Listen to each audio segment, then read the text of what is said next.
सब में भगवान दिखने लग जाए, यही है अंतिम प्राप्ति। और ये अंतिम प्राप्ति होगी तो लब्धात्मा मुक्त बंधन।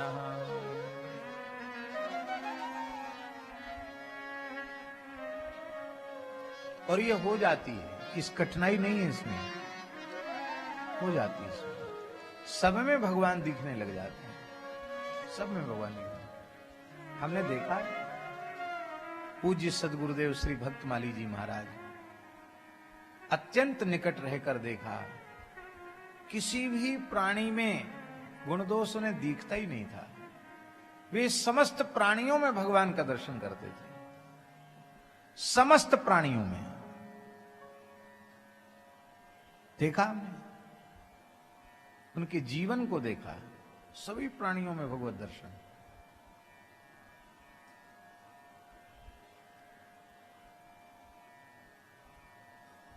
एक दो प्रसंग नहीं, कितने प्रसंग सुना मैं ऐसे,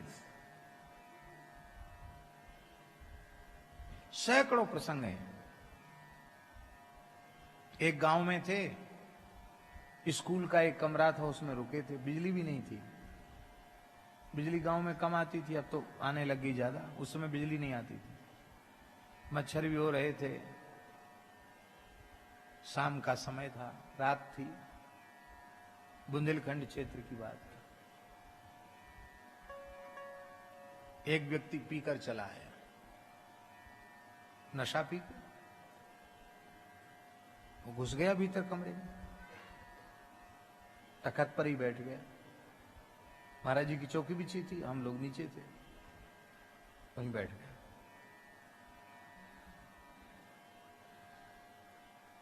हम लोग रोकने लगे, नहीं नहीं नहीं, बैठने दो बैठने दो। आओ राम जी आओ।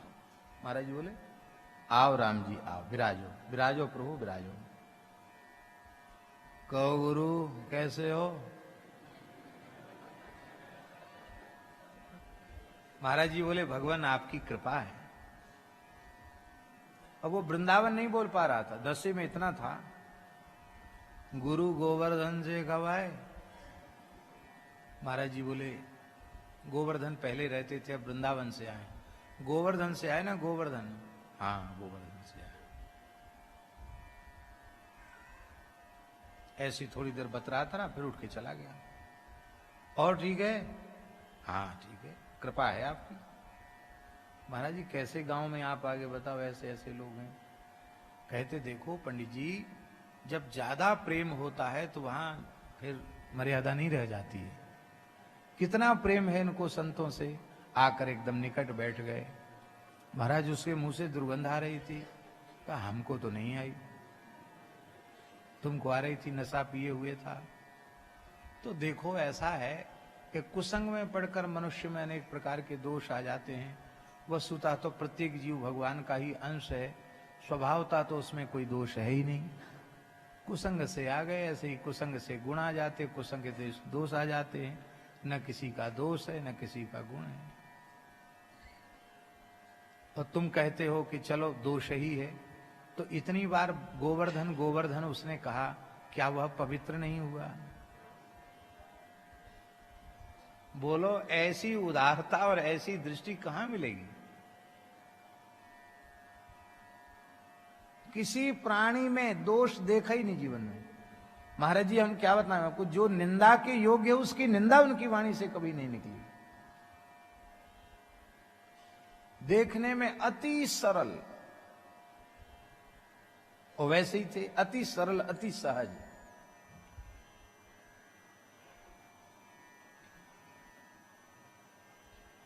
उधर गए थे खेड़ी भोकरी, जब बार की यात्रा, उधर से लौट के आए तो रिजर्वेशन नहीं हो पाया यहां वृंदावन आना, मथुरा आना।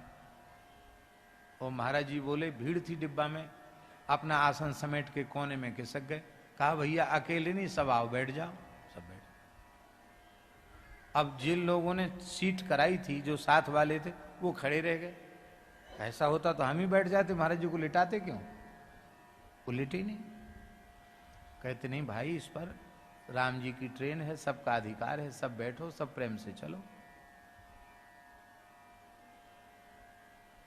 बाहर का पानी नहीं पीते थे महाराज जी, जहां से चले वहां का जल, वहां से जल, पवित्र जल लेकर के अपने डिब्बा में उसी को लेते थे। उस समय तो बिस्लरी वगैरह मिलती भी नहीं थी, और महाराज जी ये बोतल वाला पानी नहीं पीते थे कभी भी।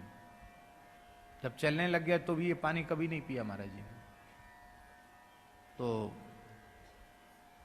राजस्थान से हम लोग आ रहे थे मरुधर ट्रेन से, और जनरल डिब्बा में यात्रा करते थे महाराज, रिजर्वेशन वाले में नहीं। स्टेशन पे टिकट खरीदा, बैठ गए डिब्बा में। हम लोग भी ऐसे ही चलते साथ में।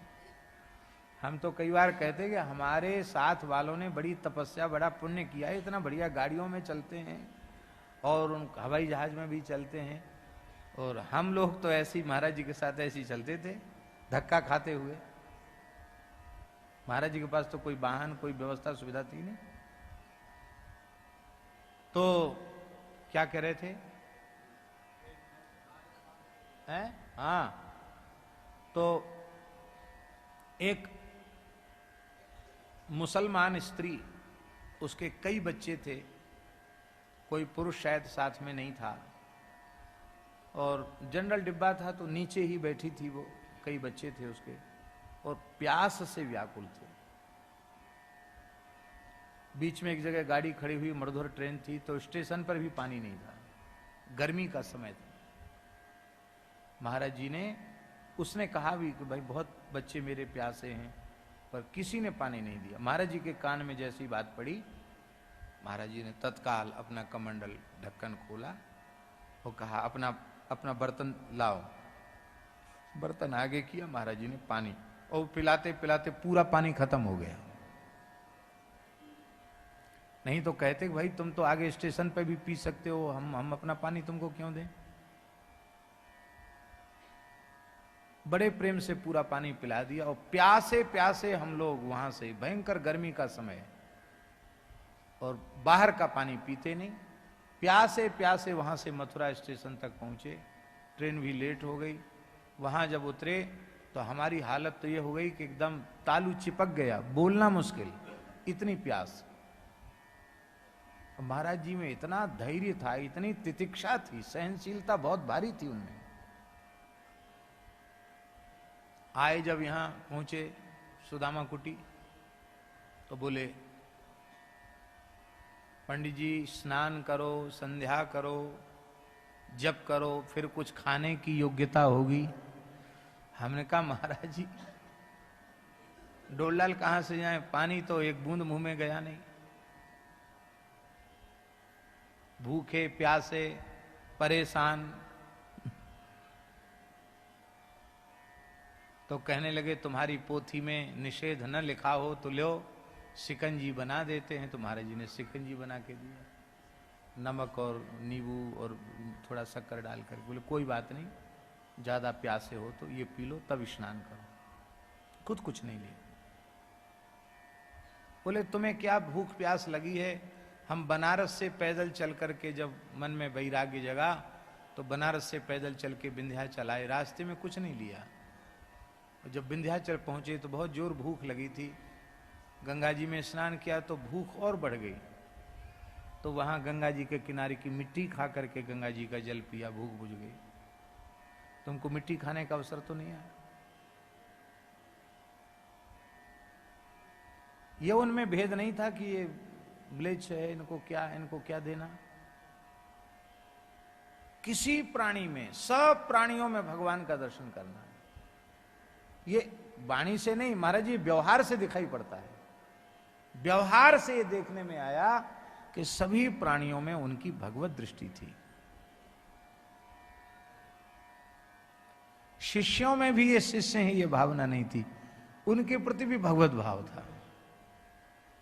किसी की भी सेवा करने में उनको कोई संकोच नहीं। हम लोग जूठे बर्तन छोड़ देते, उनको मांजने में उनको संकोच नहीं। कभी पूछते नहीं कि किसने जूठा छोड़ दिया, बड़े प्रेम से मांज देते।